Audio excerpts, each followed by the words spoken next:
Guys, ഞാൻ ഈ കുക്കറും പിടിച്ചുള്ള നിൽപ്പാണ് നിങ്ങൾക്ക് മനസ്സിലായിട്ടില്ലെങ്കിൽ ഞാൻ പറഞ്ഞു കേട്ടോ. മൊമോസിന് വേണ്ടിയിട്ടുള്ള പ്രിപ്പറേഷനിലാണ്. ചിക്കനിലോട്ട് മഞ്ഞൾപ്പൊടി, വെള്ളം, ഉപ്പും കൂടെ ഇട്ട് നല്ലോണം ഒന്ന് വേവിക്കാൻ വെക്കുക. അതിനായിട്ടുള്ളൊരു മാവ് വേണം കേട്ടോ. മൈദപ്പൊടി, ഉപ്പ്, ചൂടുവെള്ളം, സൺഫ്ലവർ ഓയിലും കൂടെ നല്ലോണം കുഴച്ച് അങ്ങോട്ട് മാറ്റി വെക്കുക.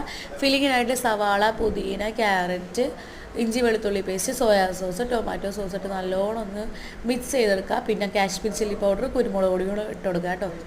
വേവിച്ച ചിക്കൻ നല്ലോണം മിക്സിയിലിട്ട് അടിച്ച് കഴിഞ്ഞിട്ട് അതിലോട്ട് തട്ടിക്കൊടുക്കുക.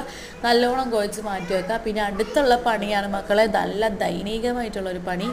അത് പരത്തിയെടുത്ത് അത് റൗണ്ട് ഷേപ്പിൽ നമുക്ക് കട്ട് ചെയ്തെടുക്കണം. കുറേ കഷ്ടപ്പാടുണ്ട്. എന്നാലും നമുക്ക് നല്ല അടിപൊളി ഫുഡ് കഴിക്കണം എന്നുണ്ടെങ്കിൽ നല്ല കഷ്ടപ്പാട് തന്നെ വേണം മക്കളെ.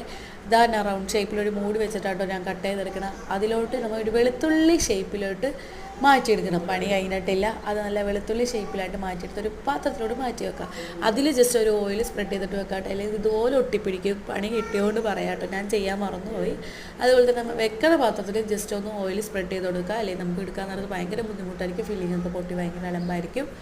അപ്പോൾ ഒരു 10 മിനിറ്റ് കൊണ്ട് നമുക്കത് മൊമോസ് റെഡി ആയി കിട്ടും കേട്ടോ.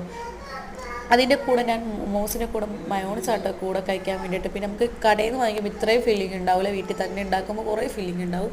പിന്നെ അടിപൊളിയാണ്, കിടില സാധനമാണെങ്കിൽ കടയിൽ നിന്ന് വാങ്ങിക്കുന്നതിനെക്കാട്ടി കൂടുതൽ വീട്ടിലുണ്ടാക്കിയപ്പോൾ ഇഷ്ടപ്പെട്ടു. അത്രയേ ഉള്ളൂ. Tata, bye bye, see U.